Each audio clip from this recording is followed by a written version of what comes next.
유화 실전 법률을 알려드리는 현변입니다.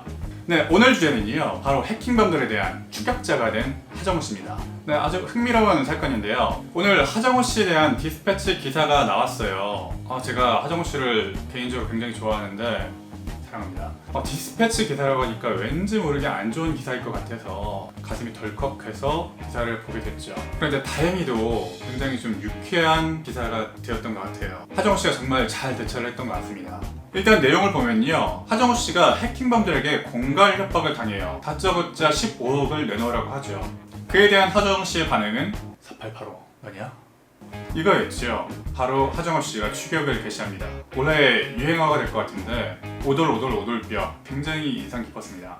우선 범인은요, 고호라는 이름으로 하정우 씨에게 대화를 겁니다. 그리고 다짜고짜 돈을 요구하죠. 얼마? 15억 원. 어마어마한 거액을 하정우 씨에게 요구합니다. 이 폰의 가격은 15억이다. 그러면서 사진, 주소록, 폴더 이런 내용을 하정우 씨에게 보냅니다. 내가 이런 내용들을 알고 있으니 내가 유포를 할 수도 있다 라고 협박하는 거죠. 하정우 씨는 대답이 없었어요. 자, 그러자 하루 이후에 이 고호가 다시 한 번 더 말을 겁니다. 하정우 씨에게 실제 상황임을 알리면서 다시 한번 금전을 요구하죠. 이때 하정우 씨가 대답을 합니다. 자, 하정우 씨의 대응이 좋았던 게요, 즉각적으로 대답하지 않고 시간을 벌면서 심리적으로 좀 여유를 가졌던 것 같아요. 보통 이런 상황에서 피해자가 되면 쫓기듯이 대응을 하게 되고 그러면서 질질 끌려다닐 수밖에 없어요. 이 범죄자들이 심리적으로 이 피해자의 심리 상태를 이용하는 거죠. 그리고 더 주요했던 건 이 시간을 벌면서 이리저리 질문도 던지고 상대방에 대한 정보를 많이 확보를 했어요. 그로 인해서 이 경찰 수사에 단초를 제공을 한 거죠. 자, 처음에 대응을 잘 하면서 이후에 협상 과정도 하정우 씨가 오히려 끌고 가는 모습을 보이고 있어요. 고호는 오히려 조급한 모습을 보이고 이 시점에서 하정우 씨는 경찰에 신고를 해서 조력을 받기 시작한 것으로 보여요.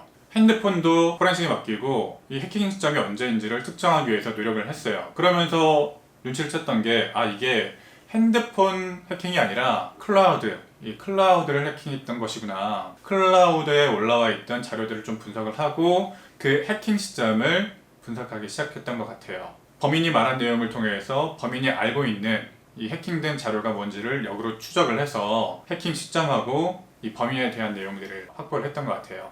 자, 이 부분이 굉장히 압권인데 이미 하정우 씨는 대응 방향을 완전히 선택을 했죠. 이 자료를 충분히 확보하고 잘 부술려서 이 해킹범에 대한 이 신원은 충분히 확보를 하고 오히려 이 경찰에 신고를 해서 이미 경찰의 조력을 받고 있던 상황이었어요. 그러면서 이런 배짱도 부려보죠. 아주 하정우 씨다운 정말 재미있는 대응이었던 것 같아요.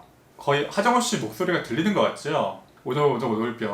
오돌뼈 땡기네요. 자, 이런 대화를 아무나 시도할 수 있는 게 아니에요. 이 피해자들이 섣불리 이 가해자들을 자극했다가는 오히려 더 큰 범죄의 표적이 될 수가 있기 때문에 아무나 아무 때나 하라고는 추천을 드리지 못하겠는데 이 하정우 씨는 굉장히 능숙하게 범인과의 대화를 좀 많이 유도를 했고 또 해커의 단서를 많이 찾아냈던 것 같습니다. 그리고 이미 경찰에게 수사를 의뢰한 이상 경찰이 수사할 시간을 많이 벌어야 되겠죠. 그 시간도 벌어서 굉장히 협조를 좀 잘 해줬던 것 같아요. 아마 이 시점에서는 하정우 씨에게 변호사도 조력을 하고 있지 않았나 그런 생각을 좀 해봅니다. 자, 여기서 앞거는 팽하죠. 굉장히 여유로운 하정우 씨의 모습을 볼 수가 있어요. 멋있습니다. 자, 이 사건 어떻게 했을까요? 자, 지금 현재 이 고호의 일당 중에 2명은 구속 기소가 됐어요. 그리고 이 고호는 중국으로 빠져나간 것으로 추측이 되고 자금을 세탁하고 도주 중이라고 합니다. 경찰은 당연히 이 고호를 추적하고 있겠죠. 밥을 먹고 다니냐. 자, 올해 초 하정우 씨에 대해서 안 좋은 루머가 좀 많이 돌아다녔는데 아마도 그 루머가 이 사건과 좀 관련성이 있는 것이 아닌가 좀 조심스럽게 추측을 해봅니다.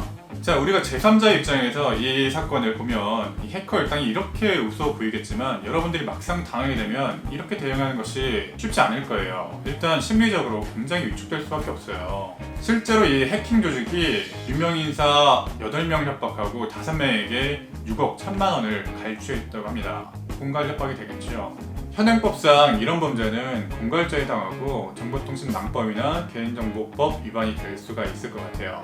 그리고 피해 액수가 꽤 큰 편이고 피해자가 다수이기 때문에 이 일당들이 구속까지 되었죠. 일단 잘 대응하신 하정우 씨, 역시는 역시라는 말을 하고 싶고요. 여러분은 이런 범죄에 견딜 수 있을까요? 잘 생각해 보시기 바랍니다.